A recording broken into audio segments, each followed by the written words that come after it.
You ask Tiger to solve. This deals with linear equations with one unknown. The final result is x equals -1/2. Let's solve it step by step.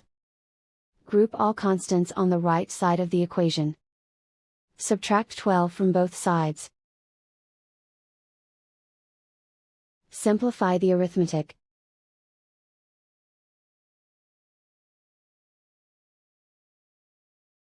Isolate the x. Divide both sides by 6.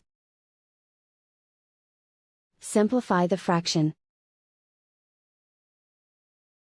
Find the greatest common factor of the numerator and denominator.